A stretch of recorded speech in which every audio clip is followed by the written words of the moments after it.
High friends, welcome to Artman Tech. நம்ம இப்போ இந்த வீடியோவில் என்ன பார்க்க போகிறோம்னா, அதுக்கு முன்னாடி இந்த சேனலை சப்ஸ்கிரைப் பண்ணாத எல்லாருமே மறக்காமல் சப்ஸ்கிரைப் பண்ணி வச்சுக்கோங்க.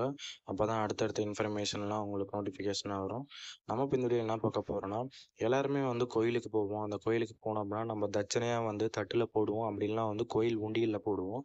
கோயில் உண்டியலில் காசுலாம் நம்ம போட்டோம் அப்படின்னா அது எங்கே போகும் அப்படிங்கிறதுன்னு மேக்ஸிமம் பேருக்கு தெரியாது. அதை பற்றின ஒரு இதுதான் நான் இந்த வீடியோவில் போகிறேன். அரசிற்கு கீழே இயங்கி வரும் கோயில் அப்படி வச்சுக்கோங்க. முதல்ல அந்த கோவிலில் இருக்கும் உண்டியலை திறப்பதற்கு முன்னாடி அந்த கோவிலின் அறநிலைத்துறையில் உள்ள அதிகாரிகளிடம் வந்து ஒரு அனுமதி கடிதம் வந்து நம்ம கொடுப்பாங்க. அதற்கு பின்னாடி அவர்கள் அனுமதி கொடுத்த பிறகு வந்து கோயில் உண்டியலை திறப்பதற்கு முன்பு வந்து வெளியில் ஒரு போர்டு வைப்பாங்க. பொதுமக்களும் தன்னார்வலர்களும் வந்து கலந்து கொள்ளலாம் அப்படிங்கிறத வந்துட்டு இந்த அறிவிப்பலகையில் எழுதியிருப்பாங்க. அதாவது கோயில் உண்டியல்ல இப்போ நம்ம பணம் எண்ணுறோம் அப்படின்னா அது வந்து அவங்க மட்டும்தான் எண்ணணும்னு இல்லை, ஆர்வமுள்ள எல்லாருக்குமே வந்துட்டு போய் எண்ணலாம். அதே போல் உண்டியல்ல சாவி வந்து 2 வச்சுருப்பாங்க. ஒன்று வந்து கோயில் தக்கார் அப்படிங்கிற ஒருத்தர்கிட்ட இருக்கும், இன்னொன்று வந்து அறங்காவலர்கள்ட்ட ஒரு சாவியும் இருக்கும். இந்த 2 சாவியிலும் துணியால் கட்டி அரசு சீல் வச்சுருப்பாங்க.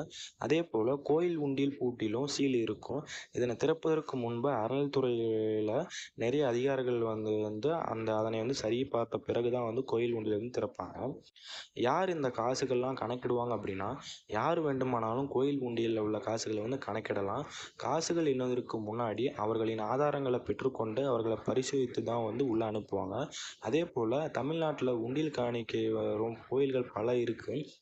இந்த கோயில் உண்டியலில் திறக்கப்படும் போது அந்த கோயில் கீழ் செயல்படும் அறங்கட்டளைக்கு கீழே உள்ள வேலை செய்கிறவங்க எல்லாரையுமே வந்து கூப்பிட்டு கூட எண்ணுவாங்க. உண்டியலை திறக்கும்போது அதில் இருக்கும் பணத்தை ஒரு பெட்டிகளில் மாற்றி அதிலிருந்து கீழ் கொட்டி அதனை வந்து அங்கே கவுண்ட் பண்ண வந்த மெம்பர்ஸ்கிட்ட எல்லாம் கொடுத்து அவங்க வந்து பணத்தை வந்து எடுப்பாங்க. இந்த கோயில் காசெல்லாம் எங்கே இருக்கும் அப்படின்னு பார்த்தீங்கன்னா, கோயில் காசு வந்து அந்த கோயிலுக்கு அப்படிங்கிற ஒரு கணக்கு வந்து வச்சுருப்பாங்க. அதாவது பேங்க் அக்கௌண்ட்டு. அந்த கணக்கில் தான் வந்து வர வைப்பாங்க. அதே போல் அது என்ன வங்கியோ அந்த வங்கியில் உள்ள அதிகாரியை வச்சு தான் வந்து அவர்கள் ஒரு முறை பணத்தை வந்து மிஷின் வைத்து சரிபார்த்து அதன் பின்னாடி தான் வந்து கோயில் நிர்வாகிகள்கிட்ட வந்து கையெழுத்து வாங்கி இவ்வளோ அமௌண்ட் இருந்தது அப்படின்னு என்ட்ரி பண்ணி வச்சுக்குவாங்க.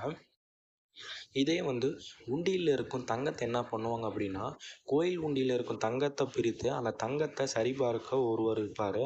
அதை பார்த்து அதனையும் கோயிலுக்கு அப்படிங்கிற ஒரு லாக்கரில் வச்சுருவாங்க. அந்த லாக்கர் பூட்டில் 3 அதிகாரிகள் சீல் வைத்து அதனுடைய சாவியை அறநிலை அதிகாரியிடம் நிர்வாகியிடம் வந்து கொடுத்துருவாங்க. இந்த உண்டியலை வந்துட்டு யார் வேணால் வந்துட்டு அமௌண்ட் போடலாம். ஆனால் அதே மாதிரி எண்ணுவரத்துக்கு அப்படிங்கிறது வந்து ஒரு கால வைப்பு வச்சுருப்பாங்க. ஒவ்வொரு கோயில்லையும் வந்துட்டு குறிப்பிட்ட காலத்திற்கு அப்போ தான் வந்து அந்த உண்டியல் காசுகளை வந்து எண்ணுவாங்க. அடிக்கடி எண்ண மாட்டாங்க. இந்த இந்த உண்டியலில் வர காசுகள் அனைத்தும் வந்து அந்த கோயிலோட லாக்கரில் வச்சுருப்பாங்க. அந்த கோயிலோட நிதி சார்ந்த உதவிகளுக்கு மட்டும்தான் வந்து இந்த பணத்தையும் பயன்படுத்துவாங்க. இந்த உண்டியலை வந்து எப்போ திறப்பாங்க அப்படின்னா, சின்ன கோயில் அப்படின்னா 3 மாதத்திற்கு ஒரு முறை வந்து இந்த கோயில் உண்டியலை வந்து திறப்பாங்க. அதுவே பெரிய கோயில் அப்படின்னா மாதத்திற்கு ஒரு முறை வந்து திறப்பாங்க. சப்போஸ் வந்து இந்த சின்ன கோயிலோ பெரிய கோயிலோ இது எதுவும் திறக்கப்படாத பட்சத்தில் இருக்கும்போது அதில் பசலி ஆண்டு அப்படின்னு சொல்லுவாங்க. அதாவது எப்படின்னா, ஜூன் மாதத்தோட இறுதியில் வந்து இந்த ஒவ்வொரு கோயிலோட உண்டியலை வந்து ஓப்பன் பண்ணி அதில் எவ்வளவு பணம் இருக்குது அப்படிங்கிறத வந்து கவர்மெண்ட் அறநிலைத்துறையை வந்துட்டு சரி பார்ப்பாங்க. இது வந்து தன்னார்வலர்களில் யார் வேணால் போயிட்டு அதில் கலந்துக்கலாம். அவங்க கோயிலில் வந்து பணம் எண்ணும்போது அவங்க வெளியே வந்து அறிவிப்பலகை வைப்பாங்க முன்னாடியே. ஆர்வமுள்ளவர்கள் வந்து இந்த பண காணிக்கையை வந்துட்டு எண்ணுறதுக்கு உதவலாம் அப்படின்னு. ஆனால் அவங்க வந்து ப்ராப்பராக எல்லாம் செக் பண்ணிவிட்டு அதுக்கப்புறம் தான் வெளியே அனுப்புவாங்க. அதே மாதிரி உள்ளேயும் அனுப்புவாங்க. அப்போது வந்துட்டு எந்த ஒரு எலக்ட்ரானிக் டிவைஸும் வந்து பயன்படுத்தக்கூடாதுன்னு சில ரூல்ஸ் எல்லாமே இருக்குது. யாராவது வந்து இந்த மாதிரி பணம் எண்ணும்போது வந்து அதில் கலந்துருந்தீங்களாவோ இல்லை பார்த்துருந்தீங்களோ மறக்காமல் கமெண்ட் பண்ணுங்கள். ஓகே ஃப்ரெண்ட்ஸ், இந்த இன்ஃபர்மேஷன் உங்களுக்கு பிடிச்சிருந்தது அப்படின்னா மறக்காமல் இந்த யூடியூப் சேனலை சப்ஸ்கிரைப் பண்ணி வச்சுக்கோங்க. அப்போ அடுத்த இன்ஃபர்மேஷன் வந்து உங்களுக்கு நோட்டிஃபிகேஷனாக வரும். Thank you friends.